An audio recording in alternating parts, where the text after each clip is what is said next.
Magandang umaga po sa ating lahat, mga kapatid. Yes, the Lord is good. Purihin ang Panginoon. So, yun po ang aspiration natin, mga kapatid, sa ating pong paglilingkod sa Panginoon. Yung makita natin na tayo po ay nagpo-progress, nag-i-improve. Gusto pa nating makita na mas lalo pang mag-improve ang ating pong paglilingkod sa Panginoon, lalo na po sa paraan po na praise and worship. So, nakikita po natin kung paano nag-i-step up ito po mga kabataan natin para makapagbigay po tayo sa Panginoon ng mas higit na quality na pagpupuri at pagpapasalamat. Kung makikita po natin at malalaman po natin paano nagpupuri ang sangkalangitan sa ating Panginoon, sa ating Diyos, manliliit po tayo sa grandiosity o yung kagandahan talaga. Ma-amaze tayo kung paano nagpupuri talaga ang sangnilikha doon po sa langit. Napakalayo po nun sa atin. Hindi naman po talaga tayo makakapantay doon. Ngunit gusto po natin makita rin ng Panginoon, may pakita rin natin sa Kanya that we are really giving our very best para po mapaglingkuran siya. Lagi po natin naririnig that our God, hindi naman siya nakatingin sa panlabas na kanyuan, nakatingin siya sa puso, sa motibo ng puso. It is not in the quantity, kumbaga, hindi doon sa nakikita ng mata, kundi nakikita ng Lord sa puso natin, doon siya nakatingin. Totoo po yun. Sinabi rin po yun sa Chronicles. Pero mga kapatid, although hindi lahat ng magagandang nakikita natin sa panlabas, ay may katotohanan sa panloob, pero ito pong tandaan niyo mga kapatid. Kapag quality po ang nasa loob, tandaan niyo po ito.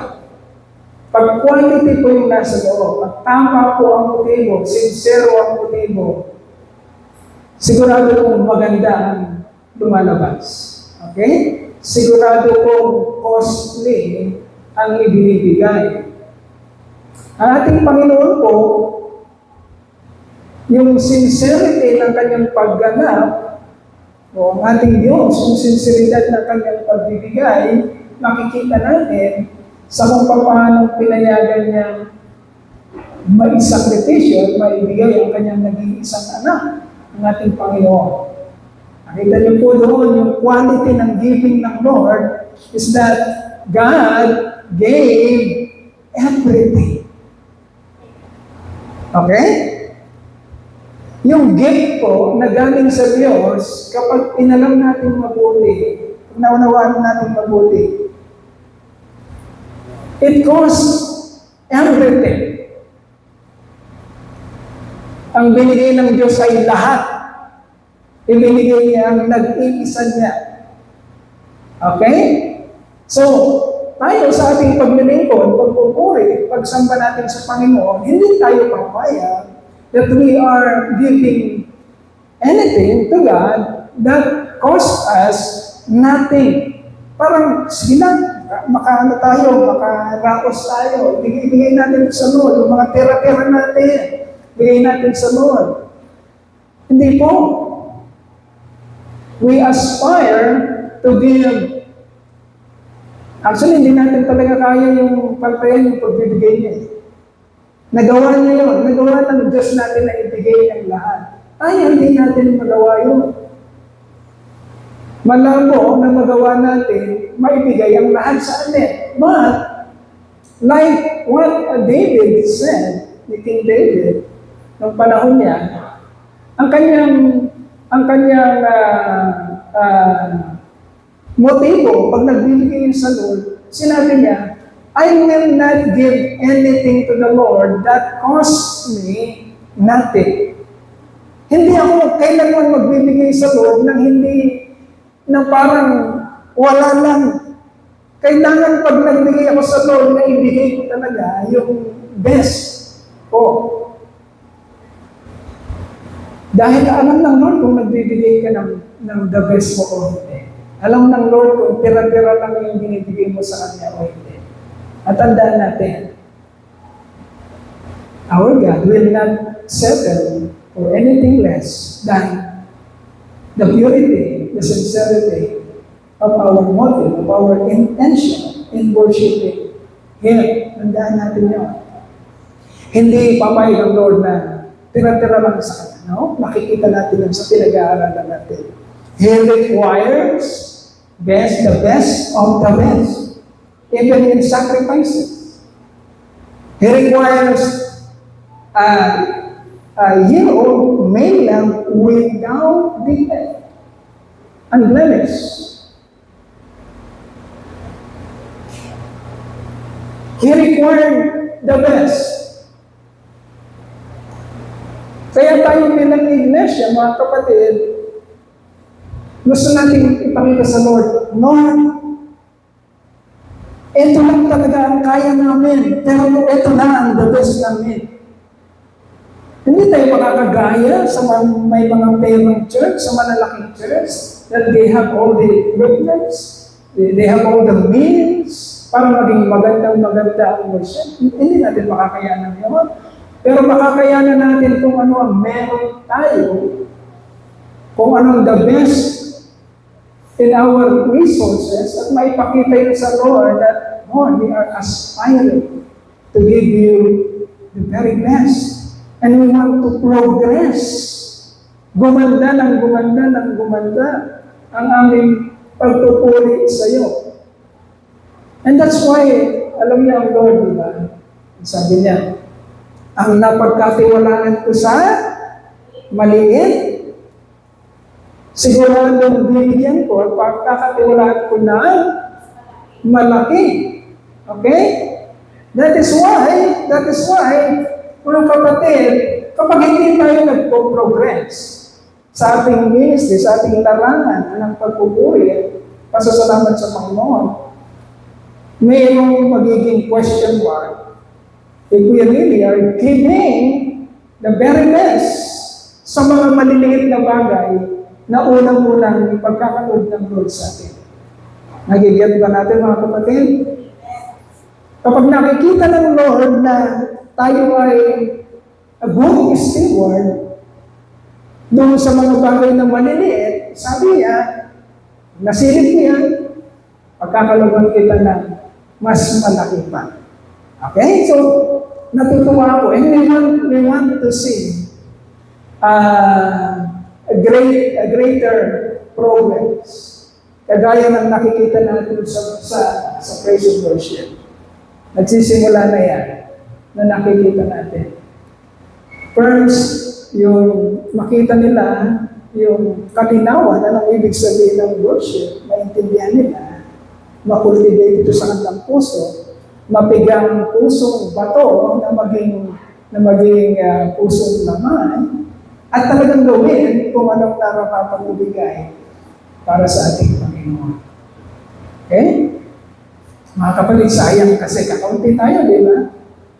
And many people sa labas, kahit sa Orion lang, libo-libong tao sa Orion. Ang daming tao ngayon sa labas, saan sila nagpupunta? Saan na ini-spend ang panahon? At least itong umaga ng Sunday, supposedly, para sa corporate assembly ng pagpupuri, pagpapasalamat sa iyong Creator, sa iyong Diyos, sa lahat ng tinatamasa mong pagpapala, blessing na nanggagaling sa Kanya, even the air that we breathe, even the sun, the light of the sun, na nag-shine para mailawan ang ating steps. Ilang tao ang magpapasalamat sa isang tinakdang araw ng Panginoon? Isa lang yan. Remember the Sabbath and keep it holy. Sabi na requirement number 4, rule number 4 ng Decalogue o ng Ten Commandments. Ilang tao ang gumagawa niyan? Mapalad ka, kapatid, kung sa kakaunti, kasama ka. Mapalad ka kung sa kakaunti kasama ka. Kaya nakapanghihinayang na kasama ka na nga sa kakaunti, pero hindi mo buo o 100% ang iyong attention sa kung ano man ang ibibigay ng Diyos sa kakaunti. Na mismo pa, yung opportunity na nandun ka na at hindi mo pa nakuha yung blessing na ibinigay, pinarinig sa kakaunti. Okay? Tayo dapat nagiging makatotohanan tayo dun sa ating ano kanina, sa ating awitin. We give it to the Lord. Although many people sa outside, sa labas, bigla lang ang ginagawa nila, kung saan sila punta lang punta, dapat sa atin, makatotohanan tayo dun sa inaawit natin. Well, where else can we go wrong? If other people, many people, napupunta sa picnic, sa malls, or maagang-maaga pa lang, naghihintay na sa yung maraming hayahay sa buhay. Well, everything, or everyone, or many people are doing that. Kailangan malinaw sa atin, pag nakikita natin sila, na ginagawa nila yung gusto nila. At tinanong tayo ng Lord, ikaw, saan ka pupunta? Kailangan alam natin yung sagot-sagot. Gagaya ka ba sa kanila? Kung tatanungin tayo ng Lord, hindi ka ba sasamba? Dapat maliwanag sa'yo. But where else can we go, Lord? Where else can we go? You have the word of life. And so my decision, ang decision ko, Lord, sa umagang ito, sa araw na ito, is to come, sit down, and listen to your words of life na hindi nakukuha ng marami. Mapalad ka kung makukuha mo yun, kapatid, samantalang hindi naging available sa marami. Our Lord Jesus Christ is very consistent kung kanino niya binibigay ang word of life. Very consistent. Nagtatanong sa kanya ang kanyang mga apostol. Nung minsang nagsalita ang Panginoon sa maraming crowd, sa isang malaking crowd, maraming audience, sinabi ng Panginoon, narinig ng mga nakaharap ang mga pangungusap na parang hindi nila type. When Jesus is starting to speak the word na hindi talaga favorable o hindi acceptable sa mundo, nang sinasabi na ni Jesus yan, one by one, nag-aalisa na ang mga tao. Okay? Nang nagsisimula na magsalita ang Lord, hindi nila maintindihan, na hindi nila gusto, nag-aalisa na ang mga tao.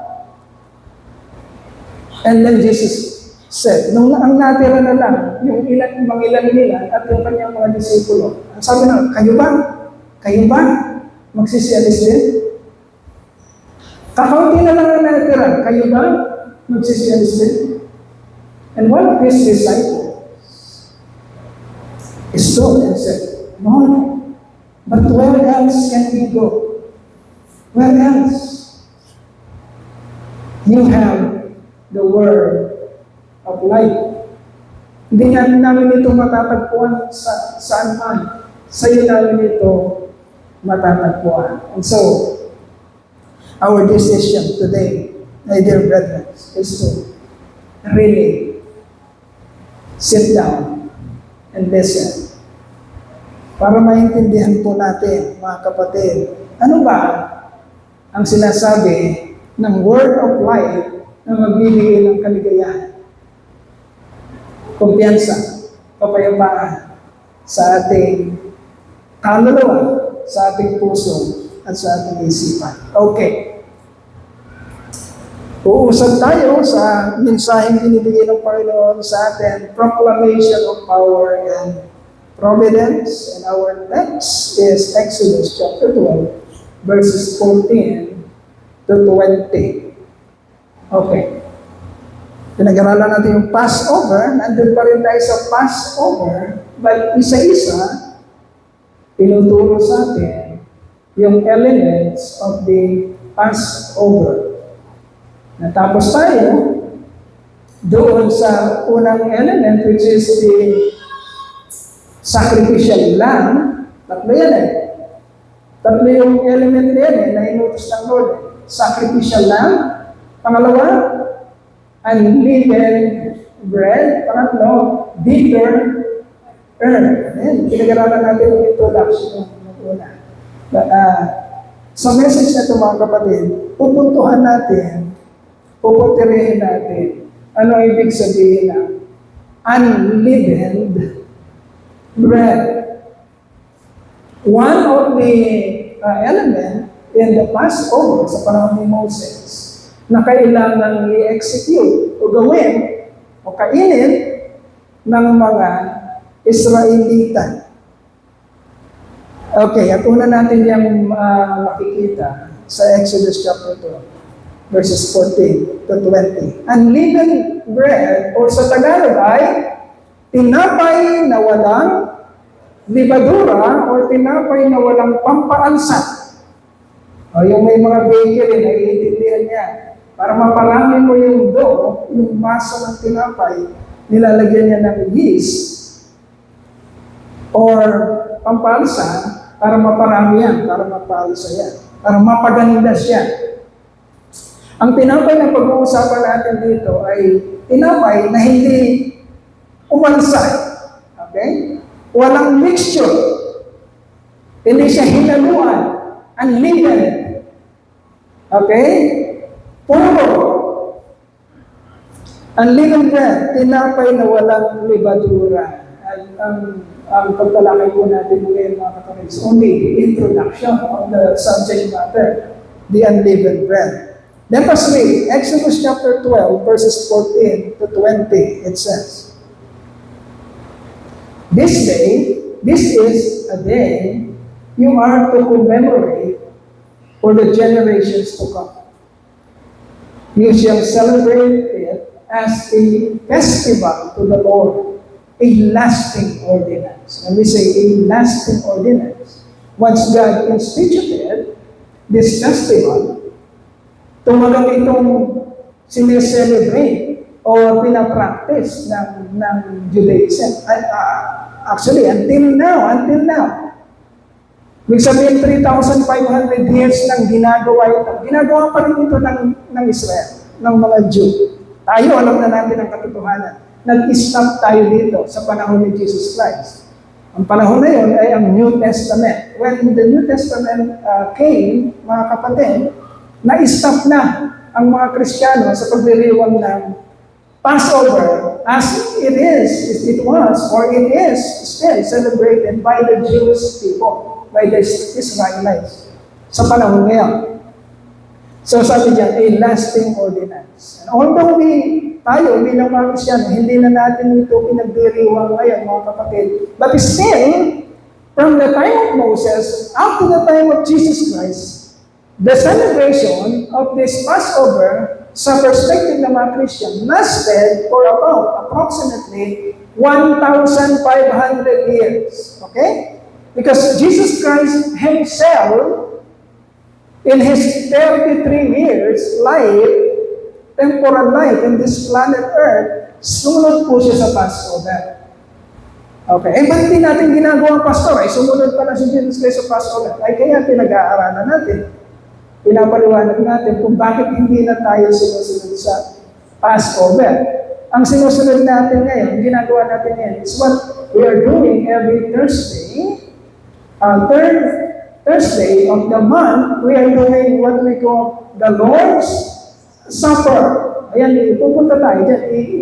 Darating tayo doon mga kapatid. Yun ang kapatid ng Passover, yung Lord's Supper. Kaya mga kapatid, ina-announce ko rin, yung mga hindi nakakapunta ng Lord's Supper, malaki ang namimiss nyo. I'm telling you the truth, malaki ang namimiss nyo. Kung hindi nyo nagagawa, yung Dalawa lang yun na ordinansa ng Panginoon sa New Testament. Baptism, and then Lord's Supper. Okay? A lasting ordinance. And then 15. For 7 days, you are to eat bread made without yeast. On the first day, remove the yeast from your houses. For whoever eats anything with yeast in it, from the first day through the seventh, must be cut off from Israel. Okay. Nung panahon na yan, masyadong di ba?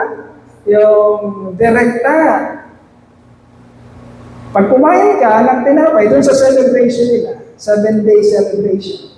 Sa first day hanggang sa 7th day, pag may nakita, kumain ng tinapay na merong libadura o yeast, ang sabi niya, cut off from Israel. Hindi naman ibig sabihin ito cut off na, cut throat o yung papatayin. Ibig sabihin, ilalabas na sila, isolated na sila sa fellowship ng Jew, ng mga Israel, ng mga Hebrew. Yun. Hindi papatayin. Okay? Cut off from Israel. And then, on the first day, hold a sacred assembly.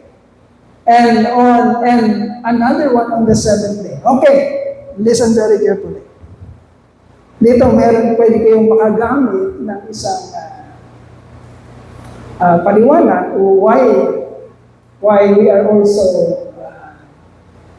having an assembly, worship assembly every Sunday. Okay? Ano ang first day of the week sa atin? Sunday. And the 7th day is Sabado. Kaya nga Sabado, yan ang 7th day. Ang utos dito sa Old Testament, although Old Testament dito, sabi niya, if you are celebrating this Passover festival, yung 7th day na yan, hold a sacred assembly every first day of the festival and only the 7th day. Okay? Second Sunday yun yung first day. Consistent naman yun kung pag-aaralan natin. Kaya lang, sa ating yung pagtuturo, nakita natin ang katotohanan na ang pagbasa ng mga Israelita o ng Jew sa isang araw is from sundown to sundown. So, ibig sabihin, nag-overlap yung kanilang oras sa oras natin, kung isasakto natin.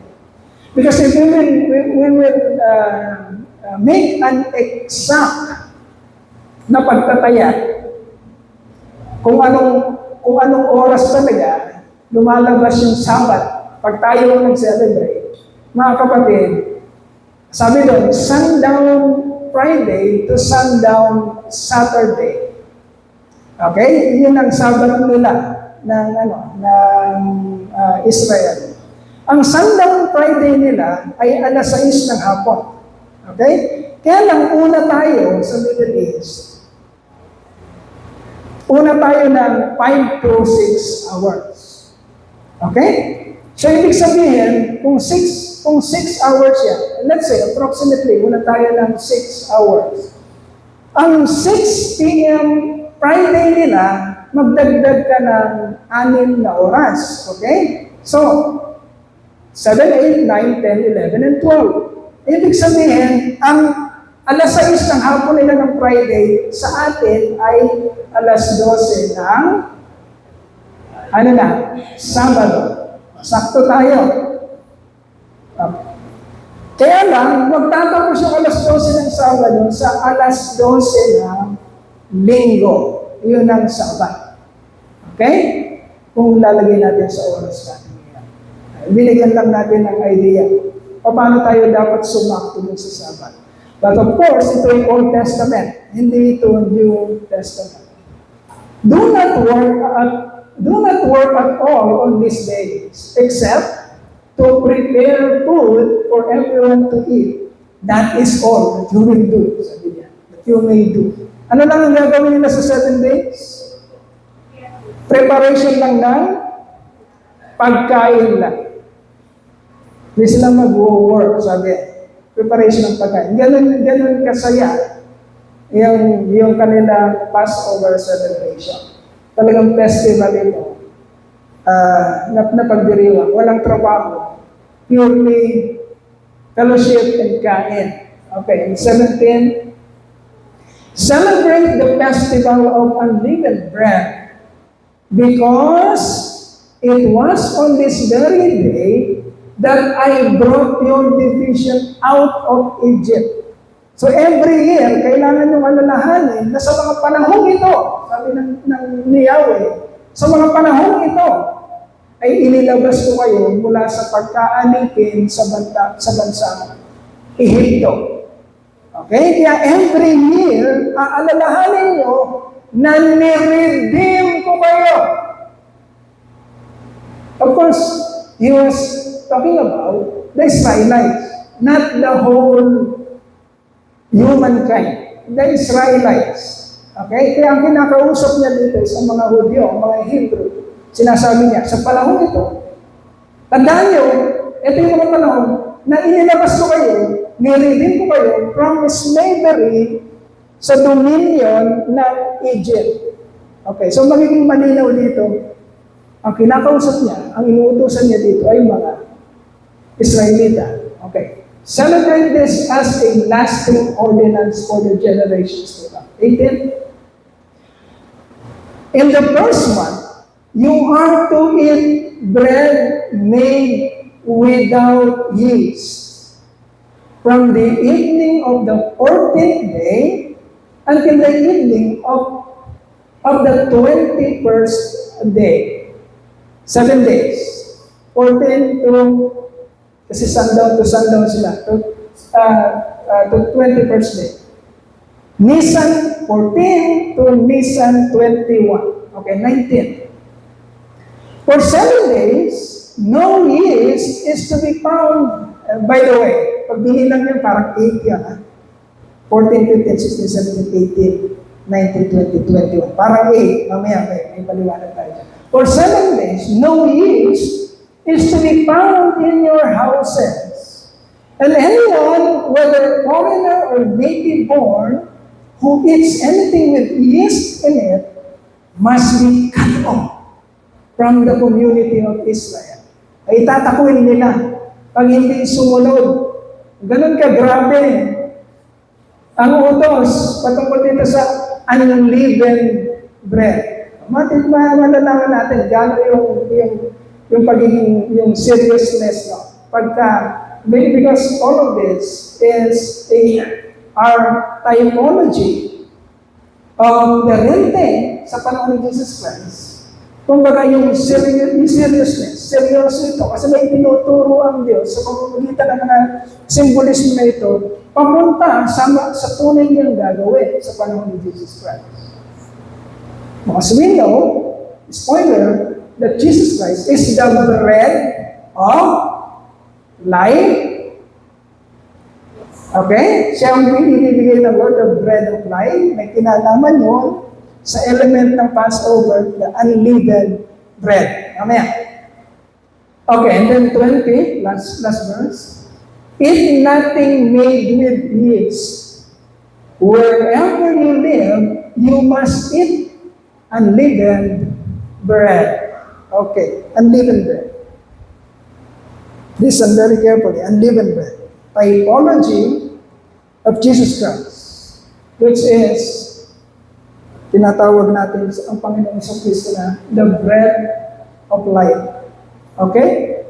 Ano yung unleavened bread na yan? Ang tawag ngayon dyan sa Israel, matzah. Typology of Jesus Christ. Ito yung bread made without yeast. Listen very carefully. Nangihinayang ako pagka hindi ko nakukuha ito. Kapatid.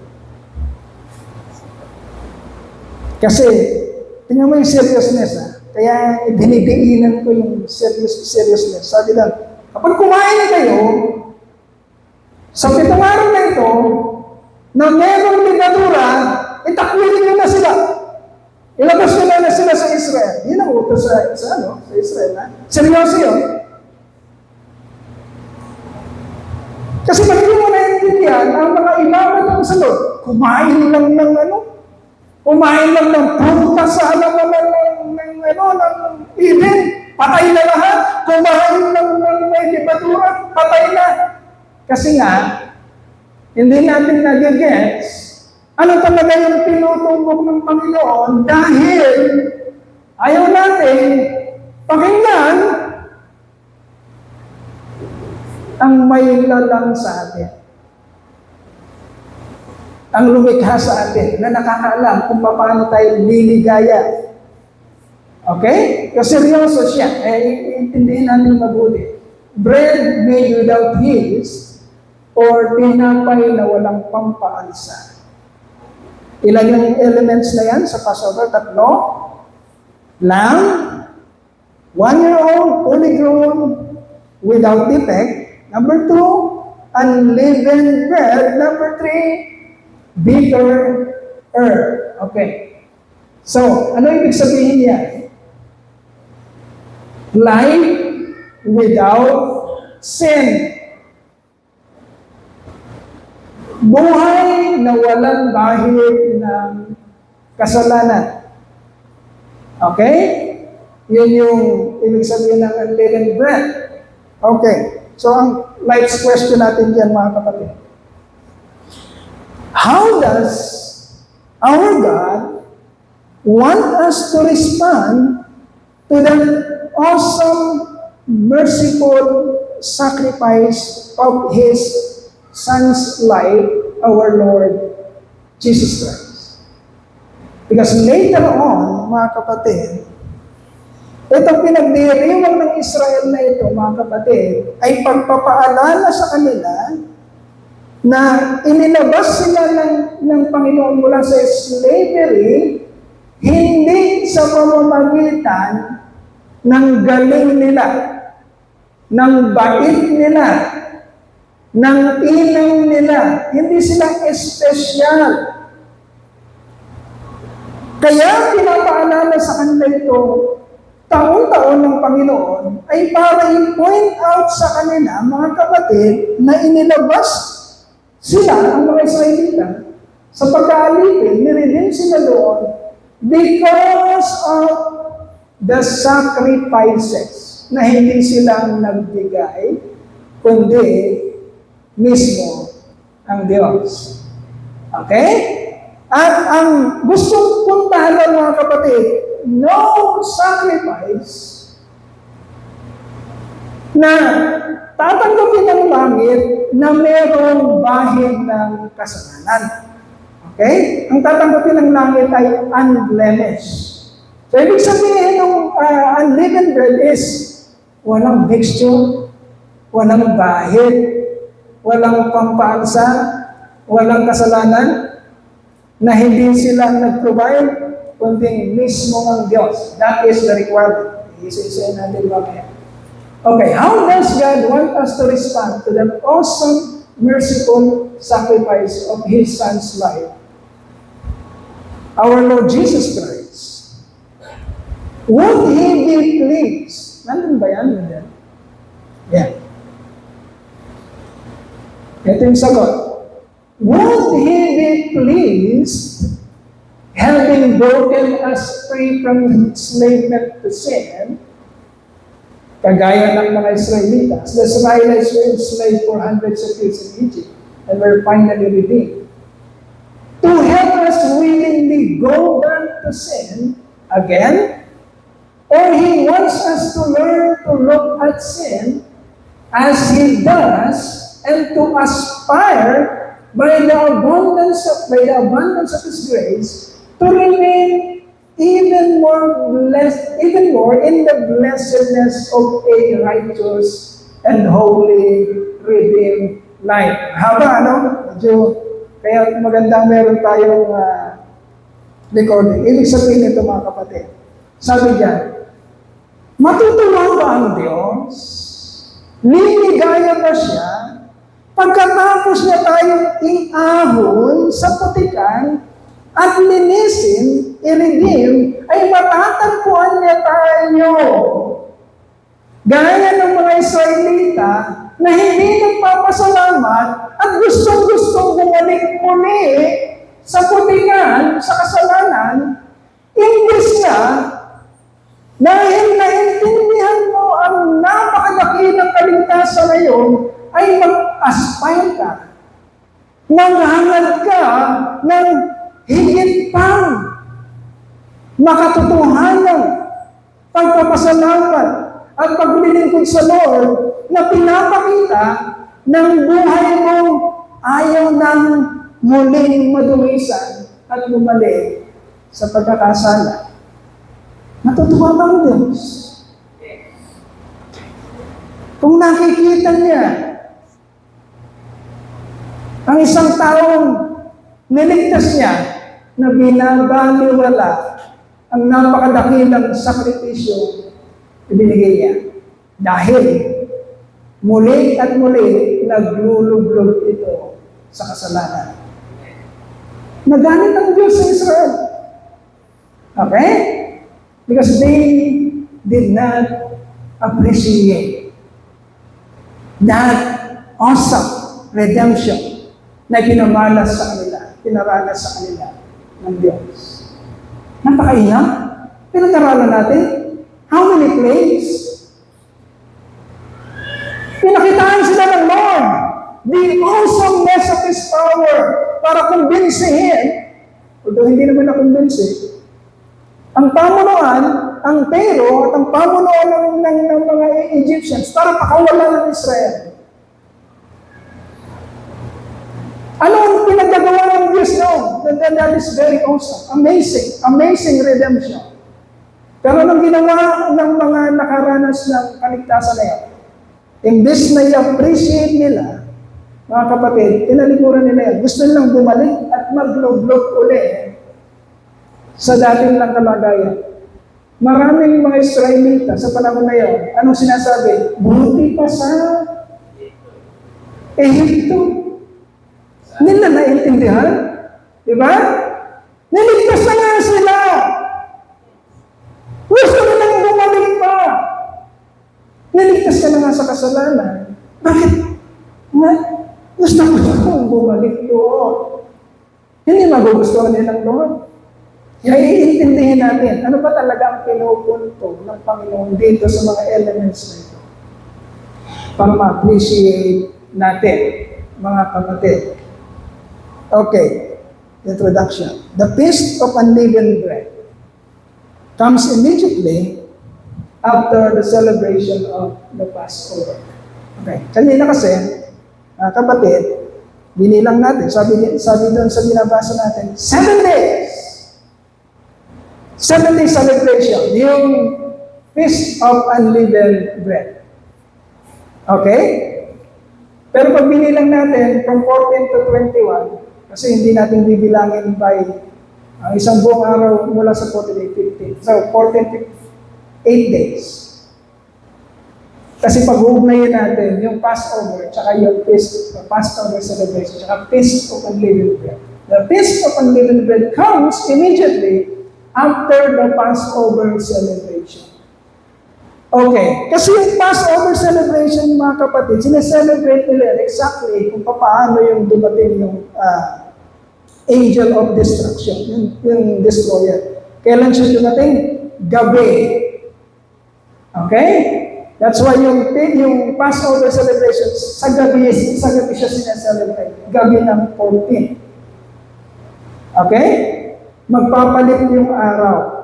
Gabi ng 14. Then immediately, after that celebration of the Passover, ang kasunod kagad po is the Feast of Unleavened Bread, which is 7 days. Kaya kumukwenta siya, 1 day for the Passover, which is Nisan 14, and then immediately after, evening of Nisan 14 to the evening of Nisan 21, 7 days, ito yung celebration, the Feast of Unleavened Bread. Kung hindi nyo maano mga kapatid, meron tayong recording, balik-balikan nyo na lang. Okay, so yun. The Feast of Unleavened Bread. So remember that the Passover event in Egypt preceded the giving of the Decalogue, the moral law, or the Ten Commandments. Importante ito. Okay. Nauna, ang Passover event, bago pa lang, ibinigay ang Ten Commandments kay Moses sa Mount Sinai. Importante ito. Anong importance doon, Pastor? Okay. Anong ginawa ng Lord sa Passover? Nilagpasan niya ang mga bahay ng mga Israelita. Kaya hindi sila napahamak. Anong kasunod noon? Redemption. Nailabas na niya mula sa pagkaalipin ang mga Israelita sa Egypt. Okay. Anong tawag sa gawa ng Lord na yun? Nakatingin pa yun sa ginawa ng Israel? Or it is by mercy or by grace? By grace. Anong nauna? Yung redemption ng Israel sa Egypt? O yung pagpipigay ng law sa Sinai? Ano nauna? Yung redemption. Okay? Wala pang sinusunod na batas ang Israel, niredeem na sila ng Diyos sa pag-aalipin. Tinubos na sila. Wala pang sinusunod na batas. Sapagkat ang batas, ibibigay pa lang sa ilang, sa Mount Sinai. Pag nakalabas na, o natubos na ng Diyos sa Israel mula sa pag-aalipin. Nakakaintindihan? Yan ang ini-establish natin dito, mga kapatid. So God is starting to teach here through the life of Israel in these events all about His holiness, righteousness, and justice, and how a life must be lived for His will, in His will. So it was established, mga kapatid, that the redemption of Israel from slavery by grace through the blood of the sacrifice came first before the giving of the law in Mount Sinai. Ang nagigets niyo ba yan, mga kapatid? Consistent kasi yun sa ating pinaniniwalaan. Hindi ka naligtas dahil sa ginawa mo o sa pagsunod mo. Naligtas ka dahil sa sakripisyo ng lamb na nauna before the giving of the law, before the coming of the destroyer. Sana madali natin ito, mga kapatid. Dito mo kasi makuha yung kumpiyansa mo, yung appreciation, yung matindi mo, pasasalamat sa Panginoon. Okay. So, na-establish natin yon.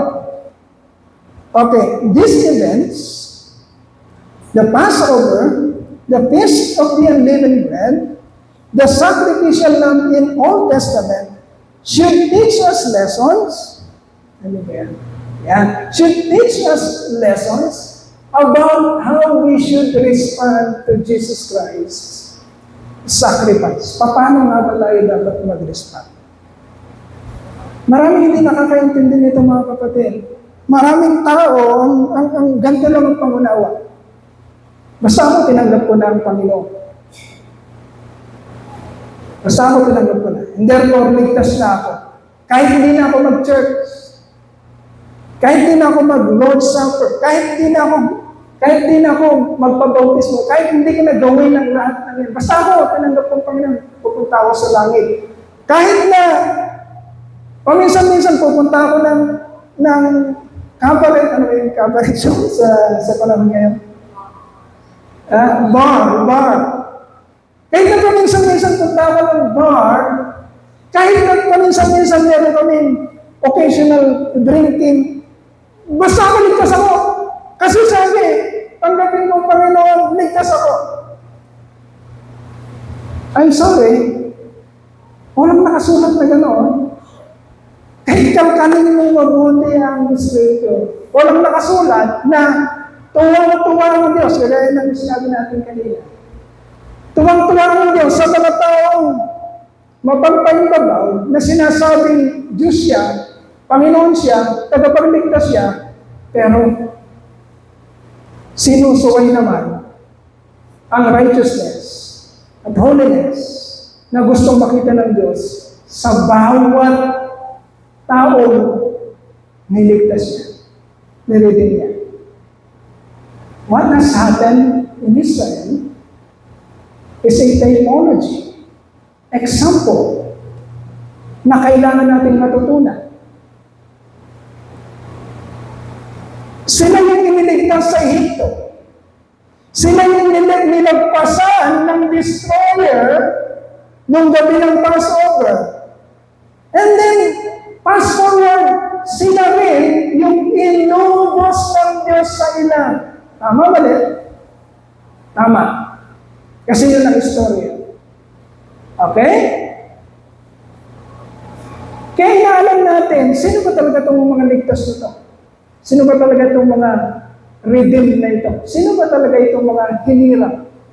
Ang totoong mga hinirang ng Diyos, mga kapatid, alam nila kung paano sila mag-respond sa napakadakilang sakripisyo ng Diyos para sa kanila. Hindi nila i-ignore yun. Hindi nila puputyain yun. Hindi nila i-disrespect yun. Okay? Kaya sinasabi ng mga apostol, ni Apostol Pablo sa Hebrew, hindi na pwedeng ipako muli ang Panginoon all over again. Hindi na nagagawin yun. Minsan niya ginawa yun.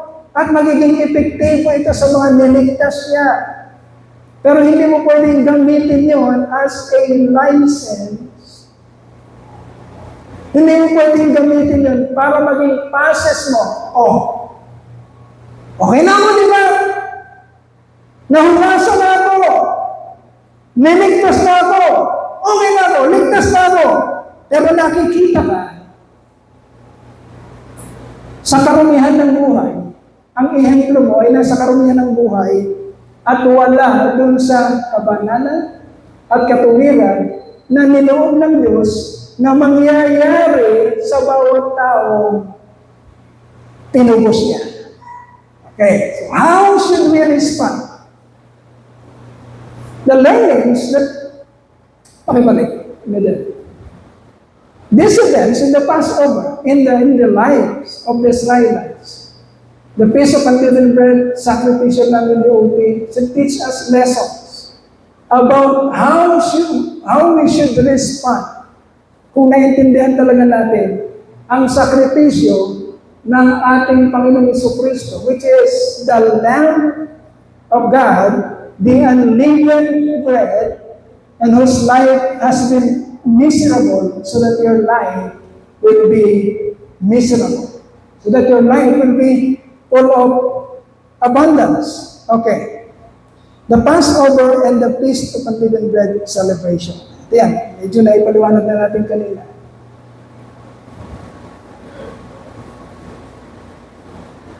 Yeah. Lesson 14, the Bible introduces Passover as one-day festival. Isang araw. Yung Passover celebration. Kita natin yan sa Exodus chapter 12, verse 6 to 11. Huwag na natin buklatin ito, mahaba ito. Leviticus chapter 23, verse 5. Sa bahay nyo lang buklatin yan. Pero doon yan nakikita kung paano inutos ng Panginoon. And then, Nisan 14 evening to Nisan 21st evening, the Feast of the Unleavened Bread immediately follows Passover by 7-day festival. Makikita natin sa Exodus 12:14 to 20 and Leviticus 23:6. And then,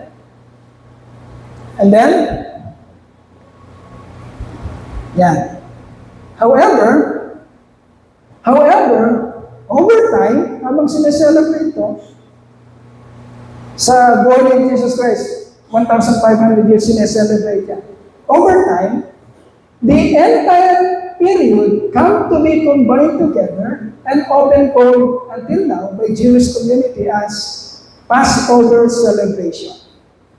Ibig sabihin, Passover week, ibig sabihin mga kapatid, yung 7-day celebration ng Feast of Unleavened Bread ay parang inunter na siya sa wings o sa kabuuan ng celebration ng Passover. So instead of Passover is being celebrated every 14th of Nisan evening, one day, kinover na nito yung kabuuan ng celebration ng 7 day. Ang tawag nila doon is Passover celebration, Passover week, of which nakapanood din yung 7-day celebration ng Feast of Unleavened Bread. Okay, question to us. Is the Feast of Unleavened Bread the same as Passover celebration? Pareho ba yan? Iisa ba yan? Pareho ba yan? Is the Feast of Unleavened Bread same as Passover celebration? The answer is, wala din yung answer nila. The answer is no. Hindi sila pareho. But they have distinct, though, ano ba yan? Wala? Yeah. Hindi sila pareho. They have distinct, but they have distinct, though connected meaning. Magkaiba, pero may connection sila sa isa't isa. Okay. To explain the distinction and connection, let us ask the question, what happened and how it happened? Dalawang question. What happened, kung pag-uusapan natin yung Passover, hindi natin na middle yung pagkakasunod dito. Andiyan may Passover? Ayan pala. Ito sa itaas. So, i-differentiate natin yung kanilang distinct meaning, pero konektado sila sa isa't isa. Okay. The Passover answers the question, what happened? Sinasagot nito, yung Passover, ang katanungan, ano bang nangyari nung araw na yun? Ano bang nangyari? What happened was the angel of death, or angel of destruction from the Lord, passed over the houses of Israel, and prevented the death of firstborn both men and animals. While sa lugar ng mga Egyptians, na-destroy lahat yun. Yung sinasabi ng Lord na mamamatay ang mga firstborn male child ng tao at ng hayop. Yun ang nangyari. So ang Passover, sumasagot ito sa anong nangyari. Okay? Ano bang nangyari? Nilagpasan ng destroyer ang bahay ng mga Israelita. At ang tawag sa event na yun is Passover or nilagpasan. Okay? Yun ang Passover. Yun ang sineselebrate every night of Nisan 14. Okay, now, the Feast of Unleavened Bread, the Feast of Unleavened Bread answers the question, why it happened? Bakit nangyari ito? Ano ang nangyari? Passover. Bakit nangyari ito? Yun ang Feast of Unleavened Bread celebration. Paano bang nangyari? The passing over of destruction over the houses of the Israelites happened because of the unblemished lamb, unleavened bread, and the bitter herb that was offered first as a sacrifice before the angel of destruction came in Egypt. While Passover, sinasagot nito kung anong nangyari, ang Feast of Unleavened Bread celebration, sinasagot nito, bakit sila nilagpasan? Magkaiba sila, pero connected sila sa isa't isa. Bakit nilagpasan ito o ng destroyer ang bahay ng mga Israelita? Because yung bahay na yun ay mayroong sacrifice. Bakit hindi nilagpasan ang mga ng destroyer ang bahay ng mga Egyptians? Because ang mga bahay nila ay walang sacrifice. Okay, the Passover celebration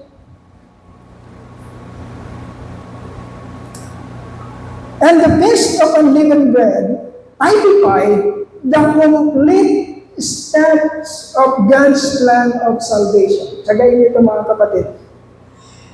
Tsagayin niyo. Actually, maraming detalye, pero hindi kailangan isang lahat. Hahaba tayo ng napakarami. Ibig sabihin yung nilalabas natin dito. Ito lang yung mga importanteng katotohanan para madakot niyo kung anong nangyayari. Pero marami pa ito, sana. Pero hindi kailangan sabihin lahat. Sapagkat medyo magkakaroon na kayo ng kalituhan. So the Passover celebration and the Feast of Unleavened Bread typified the complete steps of God's plan of salvation. Ano yung God's plan of salvation na ito, mga kapatid? Unahin natin yung sa panahon ng mga Israelita. An incoming judgment of Egypt and incoming redemption of Israel at the same time. Okay, ang plano ng Diyos, i-redeem ang Israel. Okay? I-redeem sila saan? Tubusin sila sa pagka-aligid. While the Lord is doing that, yung redemption na yun, merong isang mangyayari na kasabay niya. Okay? Ano yung mangyayari na yun? Destruction naman ng Egypt. So dalawang nangyayari, redemption ng Israel at destruction naman ng mga firstborn ng Egypt at the same time. And then number 2, judgment in Egypt, take note of this, came because there was no substitute or sacrifice for their sin. No lamb, no unblemished or no unleavened bread, and no bitter herb. Tandaan natin, ang Egypt at ang Israel, mga kapatid, parehong makasalanan. Sino nagsasabi dito na ang bida ay Israel at kontrabida ang Egypt? Hindi po gano'n. Hindi gano'n ang tinuturo ng passage natin. Pareho silang makasalanan. At papatunayan yan pag umusap na tayo sa istorya dahil pupuksain din naman ng Diyos ang mga Israelita dahil sa kanila hindi pagtalima sa kanilang mga kasalanan. Pareho lang itong makasalanan. Pero kailangan natin makita ito. Okay? Lahat ba ng tao makasalanan, mga kapatid? Establish natin. Sinabi yan sa Roma, chapter 3, verse 23. For all have sinned and fell short of the glory of God. Ang lahat nga ay nagkasala at walang sino mang nakaabot sa kaluwalhatian ng Ama. Okay? So pareho ng makasalanan si Egypt at si Israel. Ano ang pagkakaiba nila? Bakit nag-pass over ang destruction sa bahay ng Israel? Ngunit, pinasok nito ang bahay ng Egypt at pinatay ang kanilang firstborn. Anong pagkakaiba nila? Sa Egypt, walang sacrifice. Walang lamb, walang unleavened bread, walang bitter herb. Sa Israel, merong sacrifice. May lamb, may dugo sa hamba, may unleavened bread, may bitter herb. Yun ang pagkakaiba nila. Pastor, paano yun? Ano sabi ng Panginoon? Ipahin mo ang dugo ng sakripisyong tupa sa hamba ng bahay mo. Ang sabi ng Yahweh, at pagdating ng destroyer, pag nakita niya ang dugong nakapahid sa hamba, lalagpasan kayo ng destruction. Anong utos ng Diyos sa angel of destruction? Ano lang ang titignan ng angel of destruction? Ano lang? Titignan ba niya kung sino nasa loob? Anong instruction para magpasan yung bahay? Anong titignan ng angel of destruction? Yung sa dugo ng sakripisyo na nakapahid sa hamba, hindi niya sisinuhin. Sino sa loob? Si Sani, lalagpasan ko si Sani. Hindi ganun ang istorya. Ang istorya is, pag dumaan sa inyo ang angel of destruction at nakita niya ang dugo na nakapahid sa hamba ng inyong pintuan, lalagpasan kayo ng destruction. Anong pagkakain ba ng Israel sa Egypt? Dahil ba espesyal ng Israel at hindi espesyal ng Egypt? No. Anong pagkakain ba nila? Bakit na-espero ang Israel at hindi na-espero ang Egypt? Dahil merong sakripisyo ang Israel. Dahil merong dugong nakatakip sa Israel at wala ang Egypt. Okay? Ano ibig sabihin nun? Bago tayo mag-end, this is only an introduction para ipakita natin yung mga highlights ng kwento. Okay. Lamb, unleavened bread, bitter earth. Nandiyan ba yan, Miguel? Ano ibig sabihin ng tatlo na yan? Nandun ba? Ayan. Ano yung ibig sabihin ng lahat na yan? Ng elements ng Passover? Lamb, meaning, kailangan ng buhay. Okay? Because ang requirement is, ang kabayaran ng kasalanan ay, sinabi ka ng Bible yan? Ang kabayaran ng kasalanan ay kamatayan. Pero tinuturo dito, sino mamamatay? Ibig bang sabihin, maraming kasalanan si Pastor Doyle. Ibig bang sabihin, pag namatay na si Pastor Doyle, bayad na kasalanan ng Pastor Doyle. Ganun ba ang tinuturo? Ang tinuturo dito, mga kapatid, ay kung sino ang mamamatay. Sino ang magbabayad. Okay? There must be life. There must be death. Kasi yun ang kabayaran. Okay? Merong sakripisyong buhay. Yun ang nire-representa na a male old, 1-year-old male lamb. May buhay.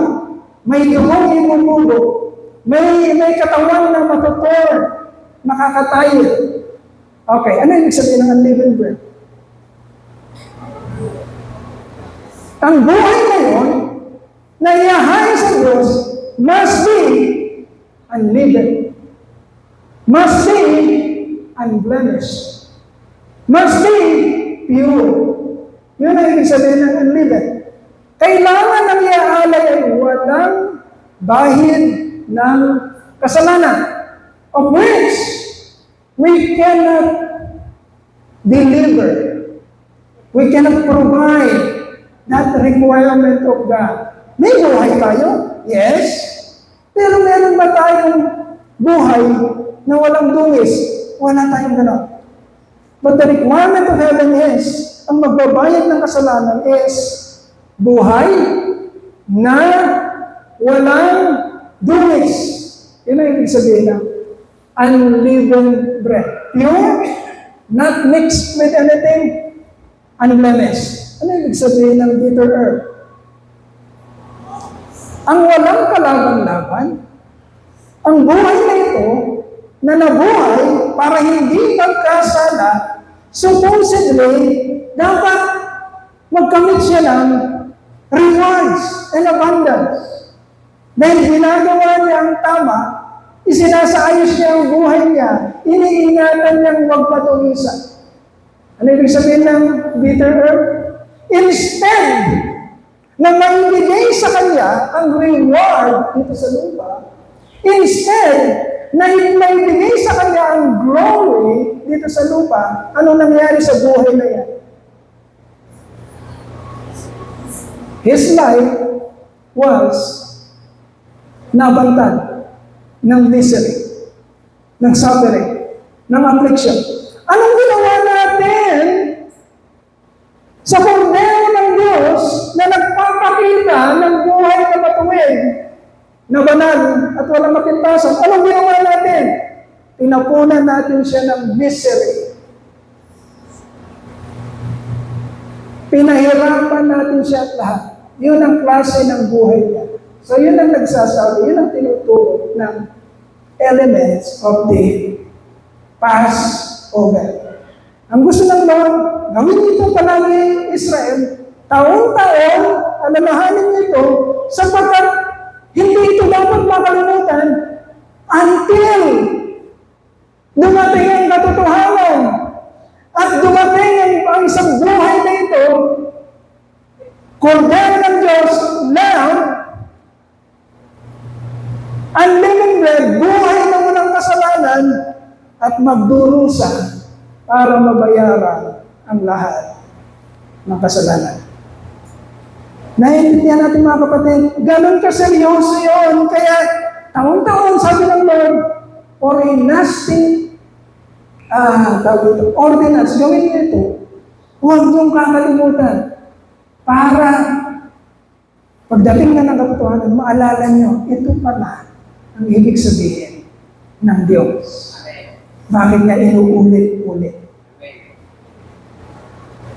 Tinuro din natin, yung lamb, yung tupa, inuulit-ulit patayin kasi temporary.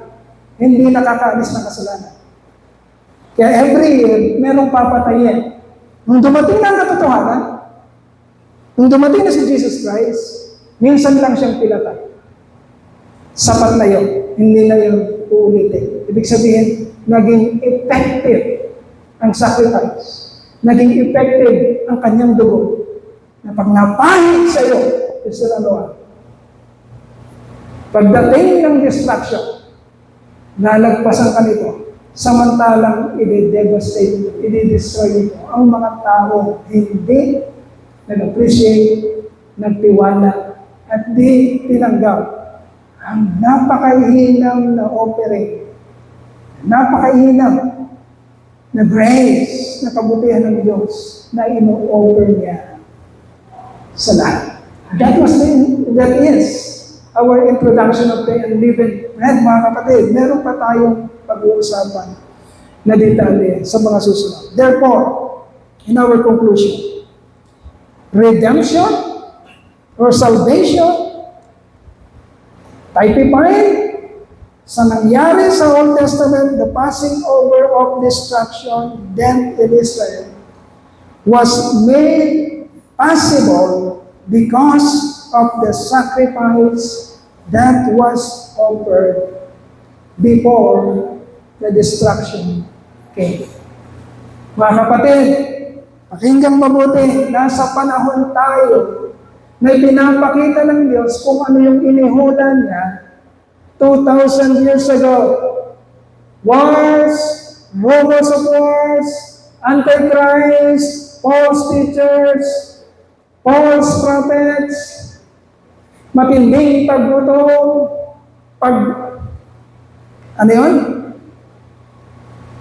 pag-develop ng napakailang na katalinuhan ng tao na sa panahon na tayo ngayon. No? We even aspire sa katauhan ng Elon Musk na ang tao ay makapunta na ng Mars.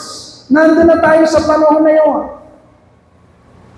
Nandito na rin tayo sa panahon, mga kapatid, na yung napaka-imposibleng inihula ng Panginoon sa Kristo. This gospel that we are preaching today, the gospel of the kingdom, will be preached in all the world. And then, the end will come. Anong mangyayari sa end of time? Sa pagdating ng Panginoon? Dalawang bagay, kagaya ng nakita natin sa Egypt. Dalawang bagay, mga kapatid. Redemption of His elect, destruction of the non-believers, all in the same time. Kapatid, kaawaan mo ang sarili mo. Nasaan grupo ka? Anong pinumuntirya ng isip mo? Anong mga pinaggagawa mo dito? Saan ka naghahanda? Naghahanda lang ba sa pagdating ng Panginoon? or masyado kang nalulublo sa tingin mo kalayawan ng sanlibutan ito.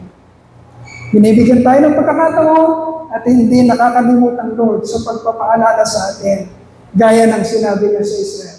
Gawin ninyo ito, alalahanin niyo ito, tuwing taon, gawin ninyo ang lasting ordinance na ito. Ulit-ulitin niyo hanggang dumating ang panahon ng aking pagparito. Okay? So, purihan po natin ang Panginoon. Palakpakan po natin siya.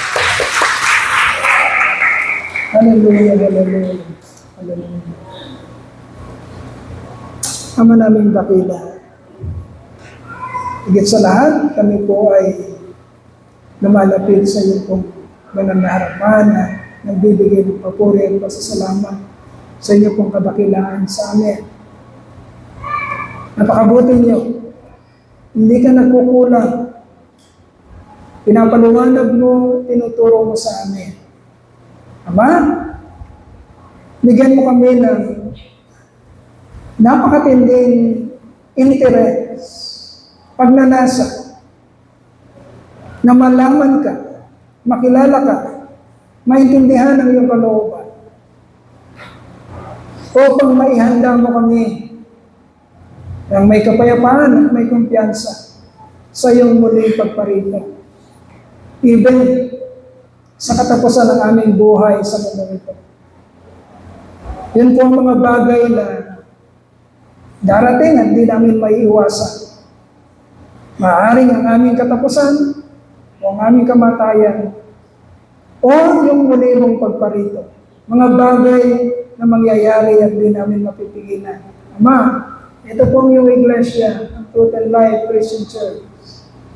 Walang ibang hinihiling, kundi kaawaan mo po kami, turuan, ihanda, upang sa pagdating ng distraction, nagpasan na kami. At imbes kami ay ma-destroy o mawasak, ang ma-experience namin ay ang napakadakilang katubusan. The culmination, the completion of our salvation. Sa mga panahong makikita ka na namin ang buwan. Ama, we are longing for that day. We are excited for that day. Ilagay mo ang katotohanan na ito sa aming mga puso at isipan upang hindi kami mawala at mapahamak sa napakagandang ino-offer ng sanlibutan para mailayo kami sa punteriya, sa focus ng nag-iisang magmamatter sa eternity. Ang makilala ka namin, maunawaan ka, malaman ang iyong kalooban, masunod ka, at lumigaya later on sa piling mo ng walang hanggan. Ama, salamat po. Salamat po. Ito po yung iglesia. Pagpalain niyo po kami. Patuloy na kaawaan. Tinataas po namin. Sa pangalan ng iyong anak, ang aming Panginoon na tagapagligtas na si Yesu Cristo. Amen. Amen. Amen.